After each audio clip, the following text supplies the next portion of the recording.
Good morning, everybody. I think, when I sort of sat over the last week thinking about what I wanted to talk about here, what I didn't want is to have a conversation with what I call perhaps, some of the smartest people in this country who I knew would be in this room. People who are well versed on issues of liberty and freedom. So my talk here tonight isn't so much going to revolve around principles and ideas in the space of liberty and or libertarianism and classical liberalism. What I want to have a frank conversation and an iterative conversation with everybody in here is, how do we actually get our ideas into communities?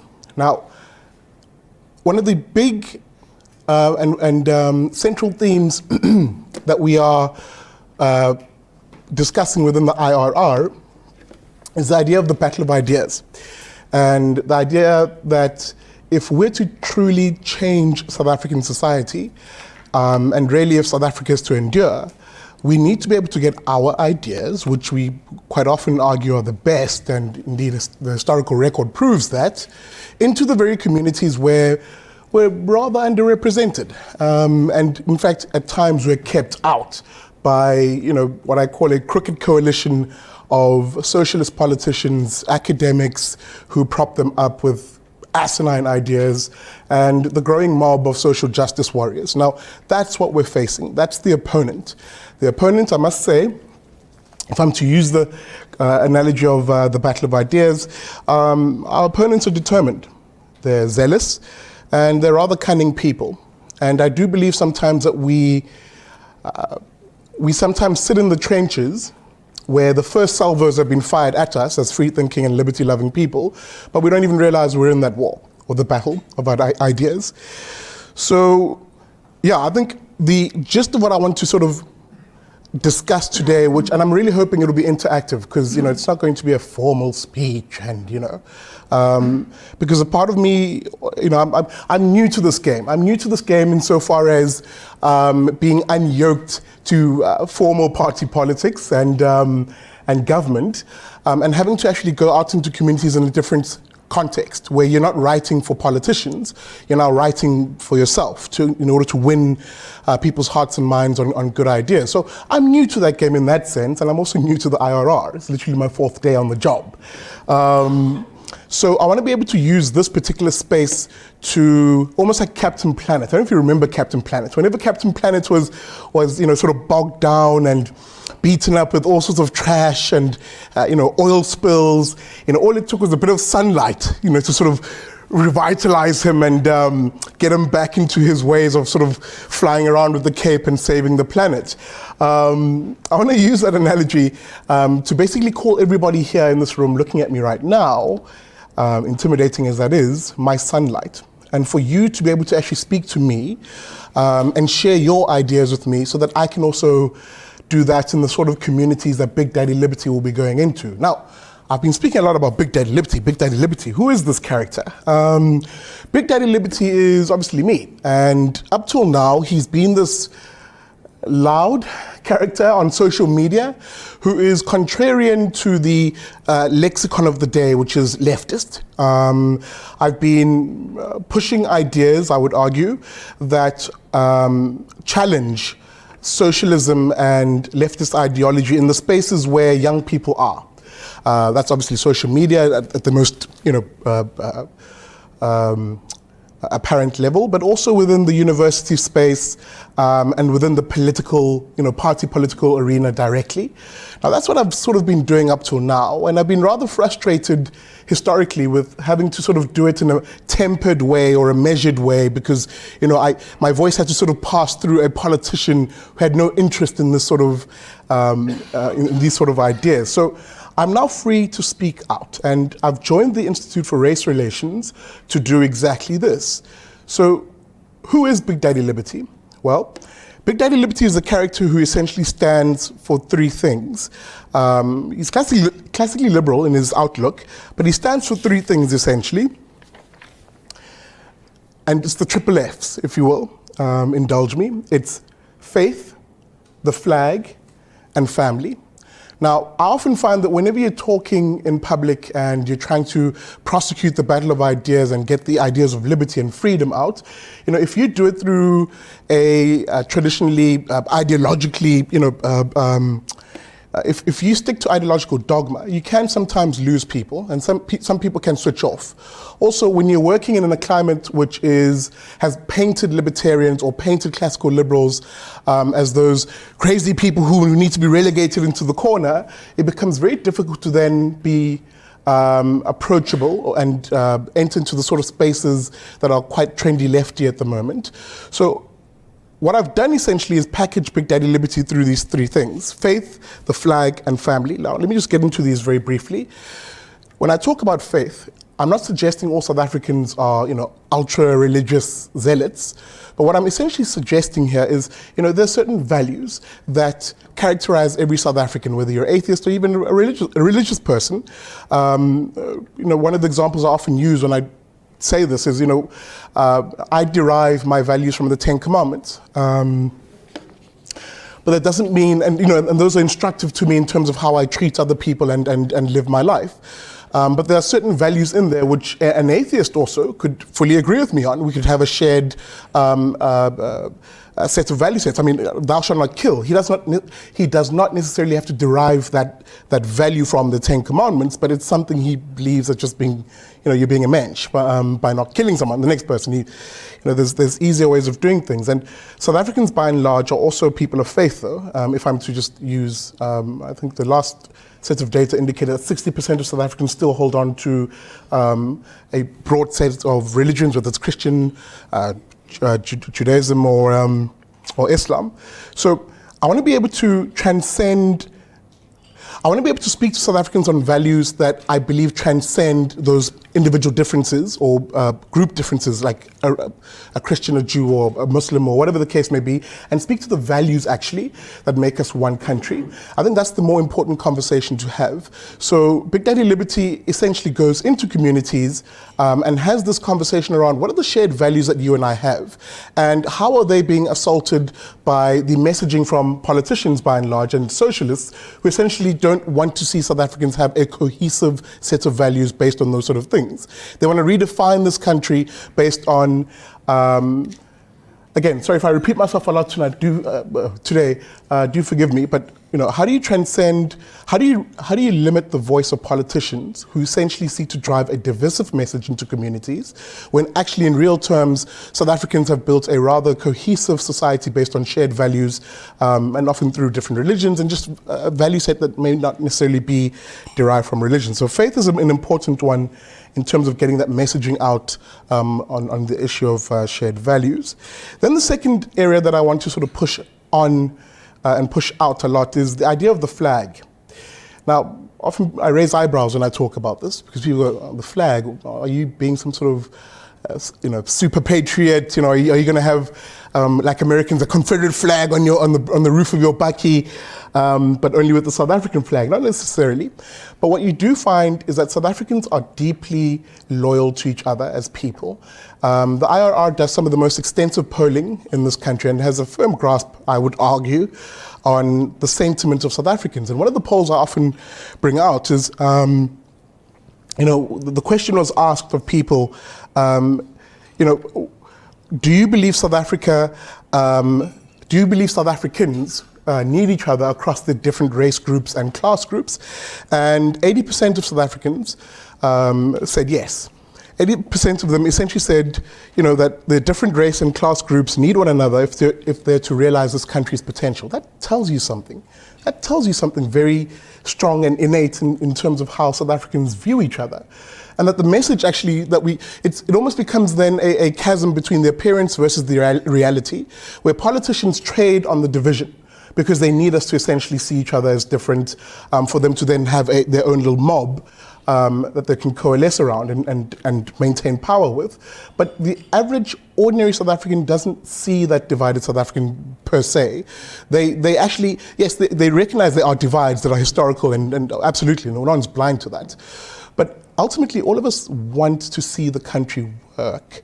And we do that because we recognize at the very basic level that, this is home. We share this piece or this part of the planet. And again, I sound very idealistic when I say this, but the data doesn't lie also in that regard. South Africans do want to have a sense of living in a safe and peaceful country. Now the issue becomes, how do we coalesce people around that? Where you can hate your government, and I hope people do, but definitely love your country. You only need to find yourself overseas in a random spot like a coffee shop or even an airport lounge, and just sort of pick up the phone and you hear a hello but or sanbonani, and you should see the way people light up. There is in that moment just a complete understanding of, Yara, you remind me of something which is familiar to me, something which I love about the place that I called home. And yes, although we do sort of have to deal with the politicians that try to divide us, when those voices are not there and South Africans actually talk to each other, you see a very different side of this country. So Big Daddy Liberty is definitely going to be leveraging on that, the idea that you can and should love this country. And again, that isn't me suggesting that there's one model for how to develop South Africa and we should be this happy clappy nation. The ways on doing this, and really it's about getting those voices here tonight. I keep saying tonight, we're so used to doing events in the evening. But I do want to have a situation, I do want from this room to get your ideas and thoughts around that, because there's different iterations that we can take around the trajectory of this country. But for me, I'm comforted by the fact that South Africans do see the value in each other, which leads me to the third area, the third F, if you will, is the family and the family unit. Now, when I talk about families, I'm not necessarily talking about the nuclear family. South African families can take any iteration, whether it's the gogo looking after children because her children have passed on from HIV or AIDS or whatever, or even just a single mother raising a child in this country, or a single father raising a child in this country. Families can take any iteration. The issue becomes, how do we support our families to be able to have, and rather give them opportunities to look after themselves and to provide for themselves? Because really, even as I look around this room, I see people who will do anything and everything for the benefit of their families. And that's what really, if you want to talk about the thread that runs between every single South African in this country, it's that. It's the idea that we do everything that we do for the benefit of our families. So with me having set out what Big Daddy Liberty is, to an extent, what he stands for and what he tries to achieve, I'll talk in a bit of specificity around how this will happen. So I've just been appointed as the Director for Strategic Operations at the IRR. And part of what I'll be doing in the next year to 3 years, we'll see how that pans, is literally taking this onto the road and into the sort of communities that we have just underrepresented as classical liberals and libertarians. And I must be honest that we're not even present in, and at times we're blocked from accessing, because socialist politicians want to keep those as fiefdoms, where you keep black South Africans sort of poor and by and large unexposed to the world outside and the different ideas around how to develop a society. So I want to be able to shatter that hold that they have on those communities. So one of the things I'll be doing, of course, is embarking on a Liberty tour in the next year, where, if you can imagine it, I will literally be traveling to every corner of this country, from the Limpopo to the Cape, from Khayelitsha to the Karoo, where we can actually begin to have this conversation with individuals and families. Really, as classical liberals, we speak a lot about individuals, but really we're a family society. And that's exactly what I want to be able to do. I want to be able to speak to South African families, share these ideas, have them also in an iterative way, excuse me, my phone keeps ringing persistently, in an iterative way to share these ideas and get them out into the communities, because I do believe that the battle of ideas needs to be waged there. If you're going to change this country, you don't do that by speaking to politicians. Politicians, unless they have an incentive to change, will never go off the bad course that we're on at the moment. And how you create that incentive is when their very base that they think they're standing on certain ground becomes very shaky. When it's actually the poorer and the so-called lower echelons of our society who are the ones who are saying, actually, I reject the idea of land expropriation without compensation. Why? Because I am aspirant. I also want to own property, and I don't want that very same politician who's now empowered with that that policy and that approach threatening me at some stage, where you actually can have a conversation with South Africans who push back against politicians on issues of nationalization, for example. Why should the state own something and not me and my family? Being able to accumulate to be able to have an income, accumulate some wealth, and be able to pass it on to our children. So these are the conversations that I think we need to be getting into the right communities to have. And I'm really trying to implore everybody in here to join me in that regard, because I cannot do it alone. And I'm not an expert. I may have principles that I argue a lot online and things that I do in terms of events and the like, but I do need that wealth of ideas that comes from a room like this. I do need that sunlight that helps me put on the cape and fly around. I should really drop that analogy, shouldn't I? But I do need that. So this is me literally standing in front of you and asking for these ideas. Stay in touch with Big Daddy Liberty. Let's do this. It's about time. And really, I must sort of paint the picture as the sort of people I'm facing here. I've broken them down, again, this crooked coalition of the left that I always speak about. I've broken them down as to having a particular modus operandi, and it's three things. Number one is victimhood. We've seen this.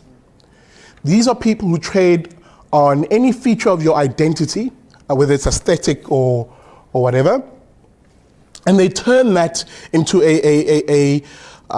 into something which they can ascribe a sense of victimhood from it. So low-hanging fruit is being black, right? Being black in this country ascribes a set of a victimhood narrative which should never be challenged. How dare you challenge a black individual? He's a victim. Don't you know the history of this country?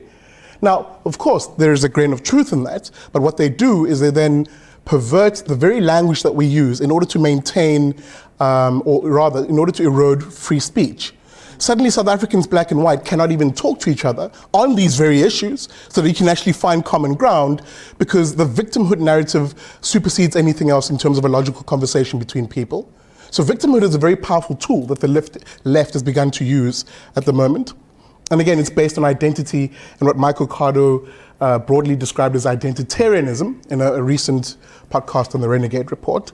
And the second defining feature of the left in terms of how they're prosecuting the battle of ideas, and by the way, it's late in the day, they fired the first salvos and they are well on the march towards our direction, is this idea of perpetual anger, that you must be angry if you're a victim, and you see your place in the world as being inferior and you're under assault, then that must make you angry, and you've got to always be angry, to the extent where now emotional responses are rewarded in this country, and traditional logic and traditional conflict resolution methodology is shunned as, no, we don't need to do that. The emotions is important. We now live in a country where escalating anger and escalating tension and rancor is prized. And the peacemakers are punished. They're the ones who are actually now relegated as being the crazy uncles in the corner.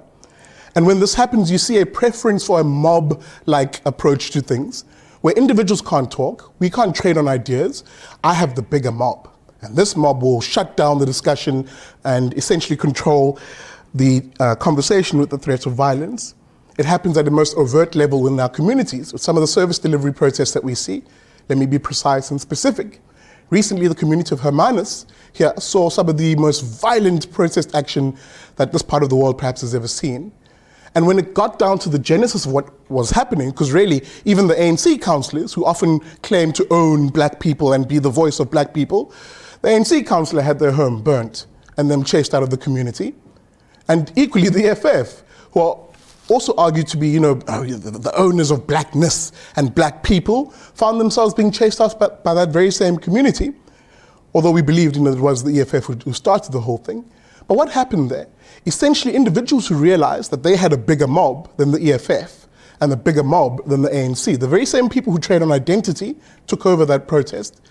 And then the competition became who's the most violent, who can dispossess a police officer, a riot police officer, of his gun and threaten him with his very same gun, who can beat up a group of people who are trying to go to work in what was called a stay-away environment at that time, who can burn the most public infrastructure, including even private infrastructure at the time, people's homes. That is the danger that you're facing when perpetual anger is accepted as a way of communicating and as a way of organizing people. And logic and sound debate and free engagement between people is shunned.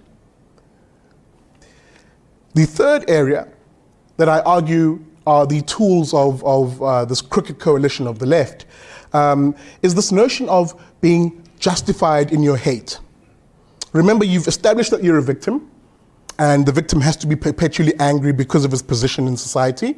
So then an angry person in his moment of in his moment of anger, must be able to express that in a hateful way. But of course, the hate can't be seen as animus, right? It can't be seen as you impugning on other people's rights. They do walk that fine line sometimes. So they call it justified hate. Here, when we talk about justified hate, it's this weird idea by them, that it needs anger as fuel, and as always, there must be a scapegoat for it. And the scapegoat, is usually the individual they argue, or the group or the system they argue is oppressing them. The hate needs a tempo keeper, someone who keeps it going, who sort of whips it up. And in this regard, let me go to another low-hanging fruit in one Julius S. Malema, who has mastered the art, really, of becoming the hate monger of this country. And this is how I always argue he's mastered it. He's perverted language in what we in sociology refer to as concept creep. Now, let me just quickly unpack this one. Concept creep is this idea that you take an existing term that's well understood by everybody, blue, for example, just as a easy example, blue, or let me use his sort of usual tools, whiteness. Now, when you say whiteness, anybody who listens to you would think, oh, whiteness must pertain to anything white and of white. So in the context of a political conversation, he's more likely talking about a white person and white people. But he'll say, oh, no, that's not what I mean by whiteness. I talk about a complex system of institutions that preserve the advantages of a set group, you'll never say white, a set group of people and oppress black South Africans. So you're saying you're opposing white people. No. It's the complex, and it becomes a circular discussion where you're trying to whittle down the meaning of something to what we all understand it to be, but they try to avoid that definition, because that definition would easily allow you to say, but you're being racist. Oh, no, I'm not being racist. It's those who are ascribed to whiteness who are the racists and blah, blah, blah, blah, blah, blah, blah, blah. And I've always found that funny, because journalists then, when they sit at these press conferences with Julius Malema, and by the way, let me show you how it all ties together. Julius Malema will take a seat, the cameras are on, he then puts on his victimhood hat, right? Once the victimhood hat is on, he then goes into perpetual anger, that permanent scowl that Julius will have at a press conference, and the heightened language and the finger pointing. And then, of course, the language, which is hateful. And journalists don't even bat an eyelid, because he's essentially taken words that we all understand and can ascribe to him having someone he hates, and has essentially expanded the definition and then perverted it. That's concept creep, and the left are very good at that. That is a tool to shut down free speech. You need to be aware of this kind of stuff if you're, firstly, on the one hand, to be able to call it out and then tack it with good ideas in response. So I've waffled on, and I promised I wouldn't, but I do want to be able to then open up this conversation to people in the room, because as I conclude, I'll conclude with this.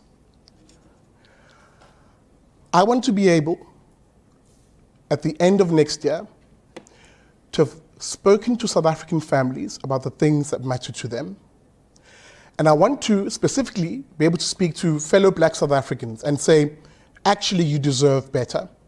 That you can be a part of a property-owning and prosperous society where you build your own future, nothing's handed to you, where it's actually very possible as the head of a household to make decisions about the children in your family or the people in your family, and not have those decisions made by someone in Pretoria or sitting somewhere in the seat of power, political power. I want to be able to inspire South Africans to do two things: build this country and build the economy. Thank you very much.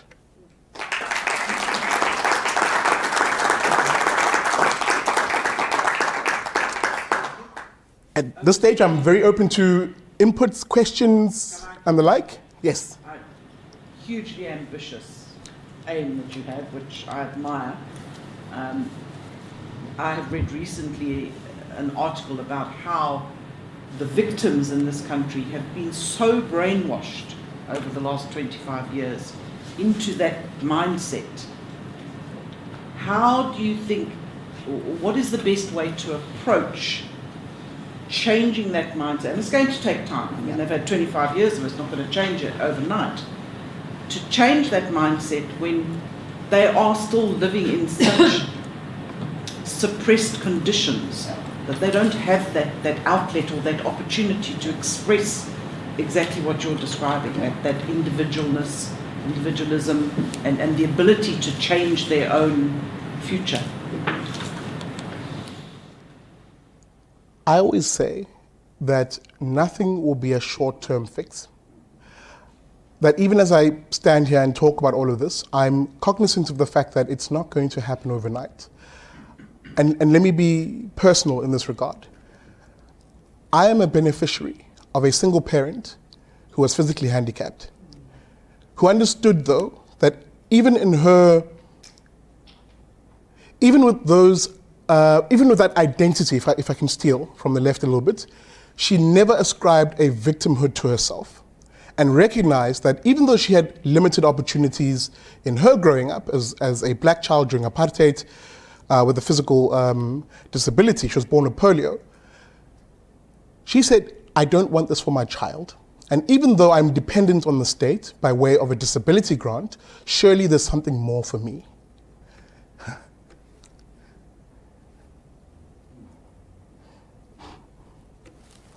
Sorry.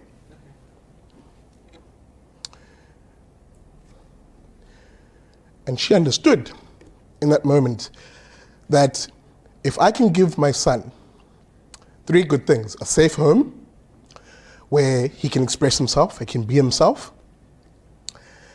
relatively good healthcare of what we could purchase, because she built up some savings, and it always meant that I didn't have to go to a public hospital, for example. We could go to the local doctor in the area, who charged cheaper rates, by the way, and that's the power of the market. He worked in the community of Umlazi, and he provided a level of private healthcare which you would never get going to Prince Mshieni Hospital, for example. That's a local hospital in Umlazi.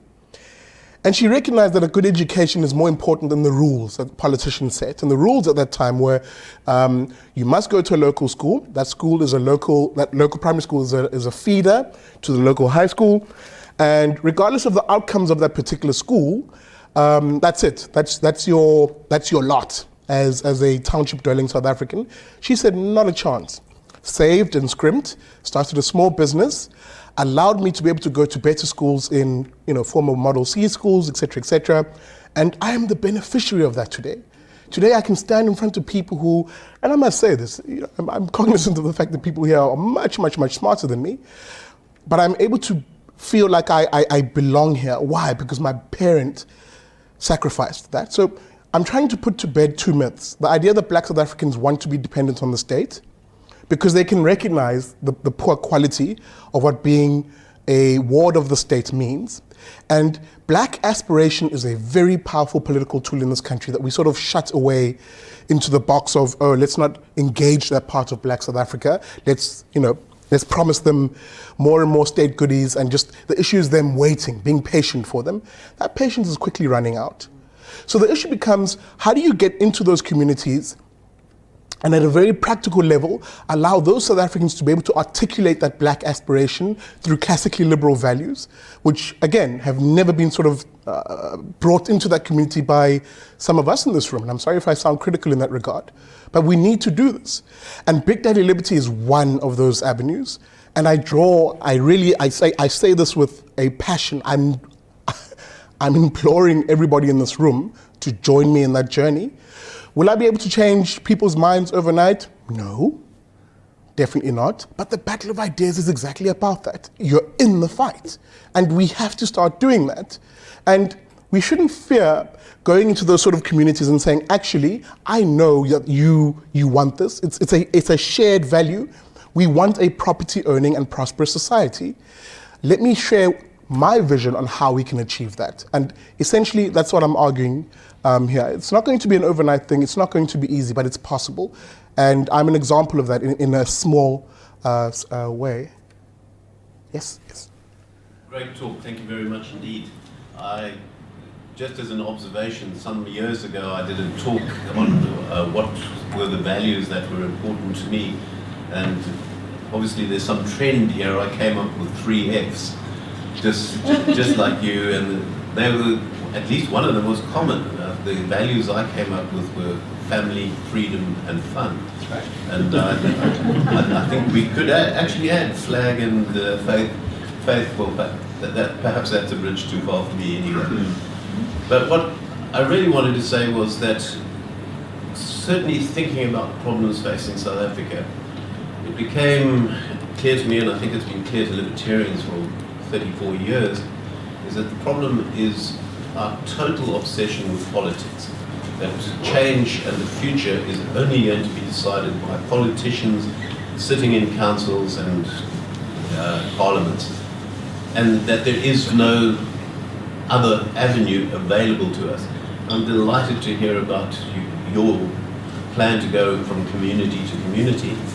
And what I'd really like to do is put in a little punt for a conference that we're organizing next year in March, and the theme of the conference is the death of politics.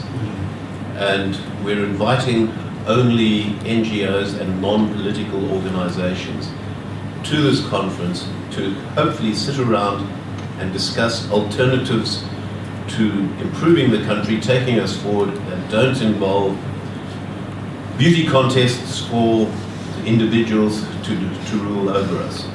So certainly the IRR is very high on our list of invitees to that conference, and we would love to invite anybody else to it as well. Thank you. Thanks. So you spoke about this branding exercise you're doing called the Liberty Tour. My question, I don't have an idea. My question is, after a year, how will you measure whether that tour was a success or failure? That's a good question. One which I'm perhaps still working out the answer for.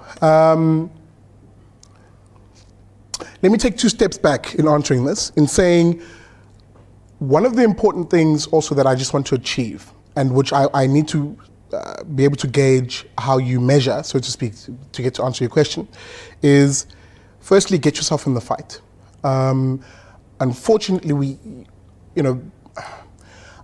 been lagging in that regard, and the issue becomes firstly working out what the Liberty Tour itself will look like in greater detail. Because I must say this, there are individuals who are very determined gatekeepers of some of the audiences that I speak of, and would happily raise a mob to block your entrance. And again, I've been a victim of this, so I know exactly what I'm about to face down. So in that regard, it may be difficult to measure the efficacy of what you're trying to do, because a lot of it will be based in just having fights with individuals who are trying to keep you out from these sort of communities. As to how we will actually measure our efficacy, I think it'll be by people on the ground becoming champions for these ideas, and then inviting you again and saying, come back to KwaMashu. I have a bigger set of individuals or families who want to hear you speak. For me, I think if I begin to see that, a sense where you reach that one individual, and he begins to then become a local influencer, wants to learn more, stays in touch with Big Daddy, asks for material that can help arm him with good arguments. I think for me, that'll be the strongest indicator that the ideas are beginning to work. That's why I was saying it's not going to be a momentous change overnight, where I'm leading 1 million people down the street. It won't take that form necessarily. Well, I'd love that. But it won't take that form necessarily, but it will definitely be ever increasingly South Africans who before were never exposed to these ideas wanting to learn more. And there are apt examples of this in terms of just even some of the people we know. Martin, I'm going to steal from your colleague a little bit here in terms of Mpiake. Mpiake is a good example of that, where if I'm paraphrasing the story properly, was at UCT, got exposed to these ideas and became a local influencer in his own right and is now with the FMF. I'm arguing that you can replicate that 10, 20, 50-fold in communities where people become their own local influencers, and our mission then becomes getting those ideas into those communities through those influences. So I think that'll be one great indicator. Will it change our society overnight or even in the next 5, maybe 10 years? I don't know. I can't give you an answer on that, but I'm willing to be in the fight, and I'm asking you guys to join me in that regard. Can I just suggest something? When we do a Justice for All workshop, we have a pre-workshop questionnaire. And Trevor and I are constantly amazed of what came out there. And then after workshop questionnaire, which indicate a momentous shift in change. So maybe for this campaign of yours, have a survey of attitudes and values and knowledge, and then after the Great idea. I mean, again, building the tools to be able to do this, absolutely, that's definitely a great avenue. Thank you.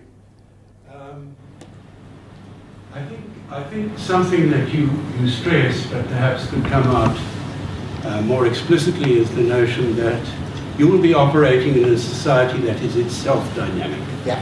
The consequence of it, of what is happening at the moment, is the loss of power by the ANC and the people who espouse racial division, partly in consequence of the fiscal cliff and so on. And there will be a moment, I think we were discussing the other day, there will be a moment in which people will be casting around, because of the ambient quality of the society, will be casting around for solutions. So you will be operating, it will not only be you trying to shift opinion will be shifting towards you. And that notion that there's nothing so powerful, one of Leon's notions, I think, nothing so powerful as an idea whose time has come, will be something that gives you a following wind. Absolutely. I wanted to ask you, I think a hard question, it may be an easy one. This is a libertarian conference in which one regards the individual as paramount. There is the paramountcy of the individual, and the individual is sovereign in his or her own right. You stand in the front here, and you are, according to prevailing standards and prevailing norms, you are the only so-called black person in a white group. You confronted the same thing on Tuesday in Plettenberg Bay, where you spoke to 100 people on behalf of the Institute, and I don't recollect there being one black person other than you. How does that make you feel? Should we think about that? Should we think about our race in anything like that characterizing way? Or should we be comfortable in the notion that as libertarians or as liberals, we regard the individual as paramount and the individual characteristics as paramount? That's a problem that you face, I think, all the time when you address audiences like this. I value your subjective and indeed your objective sense of it, since you've spoken so warmly about your subjective perception. I always find that at the most basic level, there's two ways I want to address this question. You've got to understand, or I try to understand, that for many black South Africans, we're locked out of spaces like these, not so much by the individuals in them and the groupings that form themselves around these sort of seminars and forums, not so much by them, but by individuals who believe they control black South Africans. Do not discount the power and the efficacy and the determination by people who really, by hook or crook, are dependent on keeping South Africans separate and using identifiers like race as, again, they're low-hanging fruits in this country given our history, to keep people separate and away from certain ideas. I mean, one of the things I've written here is there's this weird catch-22 that black South Africans will find themselves in, where on the one hand, you get a good education, those of us who are fortunate to do so, exit poverty, become working class, middle class, and start entertaining ideas which were never prevalent in where you grew up, right? Why? Because those spaces are very much still under the control of the local politician who is often yoked to the left. And then you start having a hunger for different ideas. And yes, when you come to spaces like these, the individuals who are great proponents of these ideas happen to be white. But the issue is, I'm not intimidated by that, and I don't think any of us are intimidated by that, and I don't want to speak for Mpiaki because he's the only other guy I know, who operates in this space, but I don't think we're intimidated by that. We're encouraged by that. Because you look at the model and you go, Yara, if this can work here like this, where it's not a mass crowd, it's not a huge grouping of people that I'm standing in front of, I can replicate this back home. And I do. When I go back in Mlazi, I have a small grouping. I mean, we don't call ourselves a libertarian or classical liberal group, but we call ourselves the Freedom Boys and the Outlaws. We appropriated these words because we recognized, and of what little I knew back then. Again, I hadn't developed the lingo. That's the other thing. I think sometimes we confuse formal spaces like these where people have the lingo and we know what sort of language we use around concepts of freedom and liberty. And we think that somehow, because they don't have the lingo, they don't understand the principles. And I'm not saying you're saying that, I'm just sort of making the point. That when you actually sit within some of these communities, if you were to come and chill in the corner with the outlaws, we look like hardened thugs on the street corner, and some of us literally do look like the part. And I was always the soft damn teddy bear in the group, damn it. But we speak about these ideas and would speak about them in very practical ways. I mean, one of the things we used to talk a lot about is an appreciation of the taxi industry. And the conversation would always revolve around it's giving some of my peers who didn't have the good education like I did a chance at the foot in the door of the economy, being able to earn an income. And they'll talk about this and I'll share how you can maybe grow that income, savings, investments, stuff which if someone like me who brings the ideas in wasn't there, you wouldn't have a broader conversation, but it doesn't mean it isn't there. It exists. There's an understanding on certain basic principles. So to answer your question directly, I think sometimes it's about getting people in this room into those spaces too, because you've also been convinced that you have no place there by not only the history, but also the current political space. Who say, how dare you come into a township treating us as victims, although that's what they do, and trying to, sell your radical right-wing ideas here, as if those individuals aren't susceptible or even amenable to those ideas. Again, it's a double-edged sword in a weird kind of way. Maybe I'm not articulating myself properly here.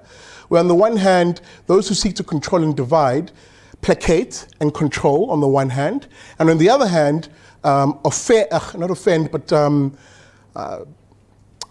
always on the offensive to groupings like this to say, you have no place being there. I am the vanguard of those people. Now, I think Big Daddy Liberty plays a role of shattering that middleman who tries to do that. And so that you can bridge these sort of divides at a practical level in terms of race, but also on a meaningful level in terms of ideas. Ideas matter, not the race. I don't know if that answers the question. Sorry, Leon, can I take the question behind you and then you? Me? Yes, sir. Thank you very much. Great speech, Sean. I agree with everything that you said. Just on your subject of the search for victimhood by a lot of black people. Nowadays it seems that the way you win an argument is not by the strength of your logic, but by the depth of your feelings. The more you feel about something, the more applause you get for your arguments. Some years ago, there was Penny Sparrow, this rather stupid woman in Natal. She made the remark about when she looked at the beach, the blacks looked like vervet monkeys or something like that. I was writing for The Citizen then before I was kicked out. And I said, for God's sake, this stupid little woman made this little bigoted racist remark. Why on earth are we taking it so seriously? Why are we elevating this woman to a national celebrity on the strength of some stupid little bigot? Why don't we just laugh it off and move on and forget about her? And it was actually published. But then the editor, Steve Natali, furious counter-editorial, how dare he didn't mention my name, how dare he says, doesn't he realize the hurts we feel, the pain, the hurts we feel? I thought the hurts and pain of some stupid little woman like that. And it seems to me, as far as I can see, with the poor suffering blacks in the townships and slums, you never hear them talking about their hurt and their pain. As they become more and more privileged, rich and rich like Steve Natali, you feel more and more hurt and pain about everything. Till eventually you're driving around in a gold-plated, chauffeur-driven Rolls Royce. You're in a state of absolute agony. I always find, and again, I see this even amongst some of my own peers. We have a culture of making successful black individuals, of painting them as somehow being a problem to an extent. There's a side of it where we paint successful black individuals who've made it and who are now living the middle class lives that they've always been aspiring to, and that millions of others are aspiring to, as somehow being a sellout version of the millions of other black South Africans who don't enjoy that kind of lifestyle. Some of us don't buy that nonsense, and remain determined to use what is now our privilege to help other black people up that same ladder. And good ideas that we benefited from are exactly how we do that. To say, look, a market economy does this, the ability to earn an income, build savings, buy yourself options essentially out of the mire of what a township and a informal settlement can lock you in is the way to do this. But then you have those other individuals who then say, oh, yikes, I can't be too proud of my success. I need to virtue signal the fact that even though I'm successful, I'm cognizant of where other black people are, as if that's a metric that is important. And again, that is it's part of the lexicon of what the left has done. And remember, when I talk about the left, what I always call this crooked coalition of them, is academics play a role in this regard to an extent, where a lot of journalism students who have left university and have been sort of brainwashed with this sort of stuff then write within the prism of it. And you then get these sort of identitarian arguments which push that sense that black people, or some of us, black captains of industry, if I can use that loose expression, should be ashamed. How dare you be this rich when the rest of the black population is not doing well? And I started by saying I have personal examples of this. Friends who we went to the same high school, same primary schools, English schools, it's called former Model C schools, and they speak English like me. But the moment they reach university and they start joining lefty formations like SASCO or the Progressive Youth Alliance or ever increasingly the EFF Student Command, suddenly they shut down those parts of them that actually are part of their identity, and they assume this virtue signaling, I speak with a radical voice and this, and I'm like, I've got a friend who I confronted, who sat on the SRC at university, and I said, dude, but,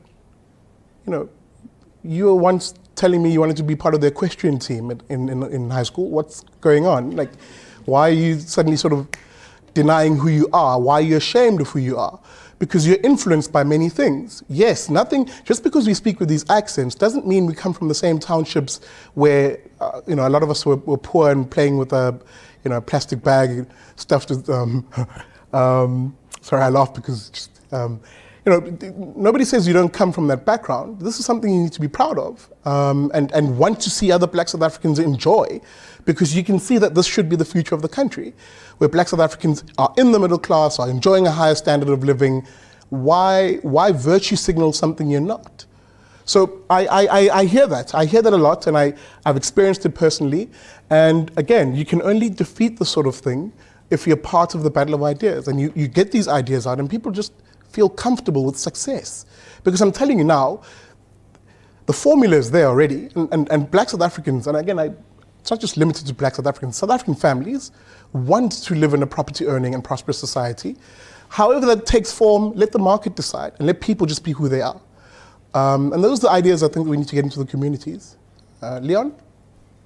Yeah, I just want to say I very frequently find myself in audiences where in situations where I'm the only so-called white person. It's common. It's been my job all along. I will go to a NAFCOC conference, an informal hawkers conference, a street vendors event, whatever it is. It's perfectly normal.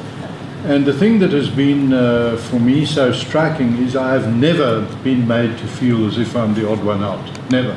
I seem to be treated just as if my colour is irrelevant. I don't know if that's the experience you have when it's the other way around, but that's my experience. I've asked my colleague Tema Nolachungu, another black libertarian, and you know, he was very much in the armed struggle. He was coordinator of the armed struggle in the West Cape. He was a Marxist-Leninist revolutionary, and now is a hardcore libertarian.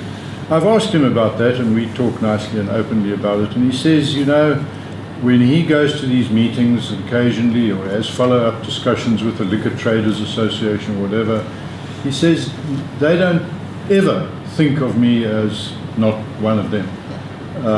Now, whether that's some amazing quality I have or some amazing quality they have, or whether it's just that we all see each other as human beings, but my experience is that I never feel, I can't remember ever feeling as if anyone there regarded me as the odd one out. And so I don't know whether that's when you're in a situation like this, whether you experience it the way I do when it's the other way around.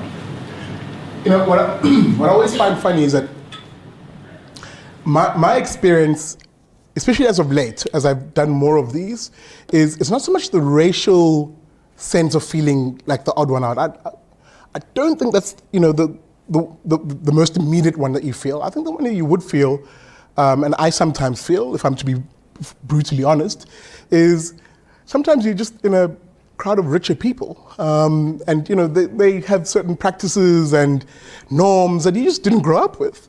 So it's often the more just sort of, you know, mundane things in that sense that can make you feel a bit left out. I mean, recently I was at like a very hoity-toity, hoofty type event, you know, people with black tuxes and, you know, what are these called? Bow ties, you know. I'd never done that before. And that's what made me feel out of place, so to speak. And not necessarily that I was in a group of white people, because there were some black individuals who were very sort of high-heeled. But I was there because I was like, oh yikes, this is a new experience for me. So I don't think we limit it to race, and we always go, oh, it's just because I'm the only black person in the room, or whatever the case may be. I'm here because my ideas can go toe-to-toe with anybody in this room. I'm here, or in any other space, because I have a strong belief that my ideas are what people want to hear, not my blackness, or I'm not here to trade on my identity. I'm here to trade on my ideas, and I'm here to learn from other people based on that. So I think the spaces we create also as classical liberals, libertarians, you know, people broadly on the right, and in the proper definition of that, need to be based on that. The idea that I'm reaching out to you based on ideas, which you may actually also hold, and let's shatter the myth that somehow we're different based on that, on race. Because that is the last asinine flag that the left will raise their march for, and we actually need to actually confront that directly, if I'm to be brutally honest. Leon, I have seen you described on social media as a defender of white monopoly capital, and you know, basically having your ideas dismissed simply because of the colour of your skin. By the way, I'm also in favour of black monopoly capital. Absolutely. There's something to be said for monopolies, isn't it? As long as they're not state protected. Well, if they're what our consumers vote with their rands, I'm all for them. Exactly, absolutely. No, but you do get judged on the colour of your skin, and your ideas get judged on the colour of your skin. Although you may be right in that it's only in certain circles. It I might think only that's be the point. among It's the intellectual it's the class. chattering class. You know, it's the chattering class. Because I can guarantee you now, if I take a picture of this room and say, well, you know, we are discussing ideas around liberty with Sihle Ngobese, first comment I'll get back is look at all those white faces. Yeah. And the comments I'll get back they're all old white mans. seller. Exactly, and they'll call you coconut seller. You should look at my timeline to see how vitriolic it can get. But again, as I said, it's the last asinine flag they have to raise. And they are very conscious of the fact that South Africans are looking to build bridges amongst themselves. And they don't need politicians to do that. And again, I speak a lot about politicians and the role because they do play such a destructive role in society. And I can speak with great authority on this. I used to work in party politics. I used to work in government. I see what happens. And it becomes very difficult, as I used to believe. I used to believe that a small group of individuals with an idea can march through the institutions of state and government and change them. I used to believe that. But I tried, and it didn't work. And I'm putting it to this group that really the battle that we need to wage, where that small group of individuals marching through the institutions need to be institutions of society and communities and families. And if we can wage the battle of ideas at that level, it is the groundswell that speaks up, back up to politicians that will see a change in policy in this country and a move towards a freer and more prosperous society. Okay, I'm going to allow a couple more questions. I know Ron was there. Okay, yeah. Trevor, a very quick follow-up. So those two, and then we're going to break. Thank you. Ron? Thanks, Gail. Thank you. Great talk. We hope to see you at future seminars. Two questions. Number one, a discussion I had with a retired anthropologist some years ago, just before the 2016, sorry, not the 2016, the national elections, I think 2014.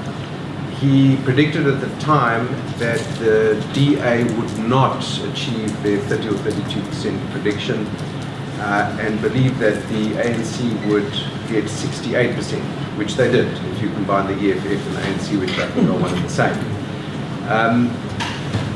He made a very interesting comment. He said that the loyalty to the mother church is paramount. And similar to having 1,000 Catholic priests being convicted of pedophilia or child abuse, that will not move the 1.2 billion Catholics away from the mother church. And the support for the ruling party is a mother church support, irrespective of what the individuals may do. I'd like a comment on that, if possible. And secondly, and this may be more for our legal eagles, you mentioned the other part, which was family in terms of the greater South African family context, and faith. About 5 of our 12 current national holidays are Christian holidays, not Christian, Christian. Is South Africa a theocracy? A Christian theocracy. Yeah, these questions, I should have taken the opportunity to sit sooner, damn it. On the first question, I always say, and I used to say this when I was still within the party, that people vote on their self-interest and based on their self-interest, regardless of who you are. That policy sometimes is almost irrelevant at times. People vote on what is happening in the here and now and what they derive out of it. And of course, what, the extent to which it allows them to pursue their particular separate interests. I think at the heart of your question is loyalty to certain political parties and the basis of it. I often argue a lot of poor black South Africans who have never been, and at times are purposefully not exposed to other ideas, other ways of developing a society, a family, etc., have literally been fed for the last 24 years a conversation about rights and very little in the way of responsibilities, and how with agency they can actually achieve far greater things than the basic that they're getting from politicians right now. The basic usually, if I can go on low-hanging fruit, for example, the social grants, etc., etc. The social grants are often positioned in a lot of these communities as being the be-all, end-all. And watch, we've been able to deliver this income to you, and again, I'm not blaming the people. I'm not blaming the people. People are poor, and the social grants are playing a pivotal role in staving off the worst of poverty. But at the same time, if the political lexicon that accompanies a social grant is that this is provided to you by the great state and you would be nothing without it, then those individuals have no incentive to look elsewhere for other ideas that actually maybe say, oh, hang on, I can get the social grant in the here and now, build something far greater, transcend my current reality, and become an income-earning individual building savings, being able to buy other options. You're beginning to see this because of the wealth, the general, I mean, we have had a trajectory, a positive trajectory from, France argues, from 2000 to about 2007, where economic growth, averaged 5% plus, and sort of waved in that direction. And you saw a general, even a positive sentiment in the country, where people felt like the economy was growing and people were moving ever increasingly into the middle class. One of the stats that France uses quite a lot is that, for every one shack that was built, 10 former homes were being built in South Africa. So there was definitely an upward trend where people felt, actually, Yera, there is opportunity for me to get more than just what the state provides. I can actually build my own future. The point then becomes, we have a political system that has convinced people that that initial positivity and that trend is, provided to you by the state and given to you by the state. And the state ever increasingly has morphed into being party and state, especially when it comes to the ANC. So that some people don't make the separation between, I can vote for someone else, still get some of these state things that I'm maybe dependent on here and now, but the ideas that came with a different set of politicians that they would help me beat this and grow more and get more, so that I have an incentive to vote differently. I think part of the battle of ideas that we wage also, we shouldn't shy away from that conversation to say, look, South Africa is a democracy, we vote in this country, and you can vote for different ideas. But people won't vote for those ideas if they're not exposed to them, and if we aren't able to demonstrate in a real way how that idea can allow them to pursue their own separate and individual interests. I hope that answers the question as best as possible. I'm sort of listening to myself sort of poorly articulate this, but I'm happy to have that conversation with you just offline. I will say that offline. Yeah, so the second question. I don't know. And I'm quite happy to say I don't know. I mean, I think, and I obviously, at a face value, you're correct. All our major holidays are Christian. Obviously, the country's majority Christian, so I accept it in that context, or rather, I accept that is an explanation for why in that context. But I don't know if we can call ourselves a theocracy. I'd actually be interested in hearing from the floor in that regard. Maybe not now, but like just conversations after this. It's an interesting question to pose. I don't really have an answer for that. It's going to say, in the sort of marketplace of ideas, I guess you could sell an idea top down or bottom up. And I think what you're talking about is trying to do the bottom up. And you mentioned the word groundswell a minute ago. After Francis and Leon wrote South Africa the Solution, an organization called Groundswell was founded that tried to influence people from the bottom up. It's a much slower process, but it does allow you to tap into people like your mom and millions of people who think like her and feel like her, and to try and provide a voice for her and others like her to maybe change where they vote and so on. And we used to run in Groundswell what we called solution parties, which we based on the old Tupperware party idea. For those of you who know Tupperware parties, you get a host, she invites some friends to her house, you come and do a presentation, you sell your Tupperware, and importantly, you book your next two parties. And so we did solution parties where we sold the idea of the canton system. I did 600 of those between 87 and 94, speaking in township schools where people who believed in necklacing their opponents were sitting on kindergarten chairs, speaking in Rotary clubs where the stakes were bigger than the plate, speaking in people's homes where they would keep me on my feet for 5 hours. And I think what we tapped into there was very visible with what year was the referendum? 92. One had this assumption that all whites were pro-apartheid, but that referendum showed you a completely different story. And I think part of that story is what you tap into when you come from the bottom up. And I think, your idea of trying to do that and trying to reach other influences is really powerful, slow but powerful. And I just had one thought, was that you should try and tap into comedians as influencers, because I think in the township comedy scene, they have a powerful voice. Maybe as a last gasp, and what you're raising is actually a powerful point. The battle of ideas will be dependent also in how we get our message out, and being able to prosecute it at those sort of local level, house, even sort of like a Tupperware party. But there's three things you also need to bear in mind. One, our message has to, we need to stay on message. There's no point in having an idea and sort of dilly-dallying and even sometimes getting lost in the weeds, as you can sometimes get on social media. Sometimes you just have to be on message. Number two, consistent, pushing it out consistently and regularly. And three, in volume. It has to come out at a very big scale where people are exposed to it. The IRR are pretty great at this in terms of their hits. France are always going to the numbers around the hits they have in traditional media and the number of columns they write, etc., etc.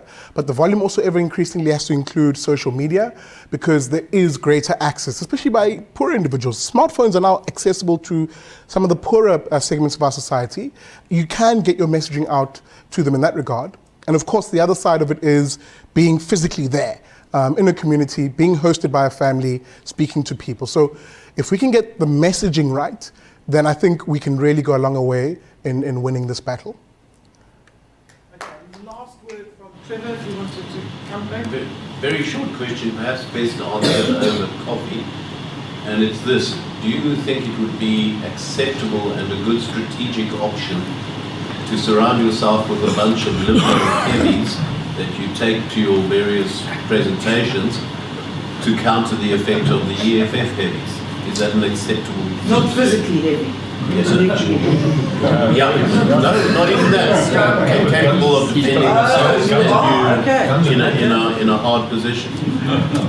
The short answer is yes. I mean, part of what Big Daddy Liberty also wants to do is build these sort of relationships so that it's never just him. I mean, I can't do this alone. And I think I've said as much here, that I really want to build the partnerships that on the one hand, keep me true to messaging also. I mean, I just spoke about that, the message being, or being on message. But also when I do go into those communities, bringing friends with me and giving them access to these communities so that you can build those bridges between, at a most aesthetic level, Black South Africa and white South Africa, because that question did come up tonight, but on a more intrinsic and meaningful level, South Africans who have shared values and want to see a South Africa built on property rights and prosperity really for all. So I agree, we can have that chat later on. Thank you, everybody.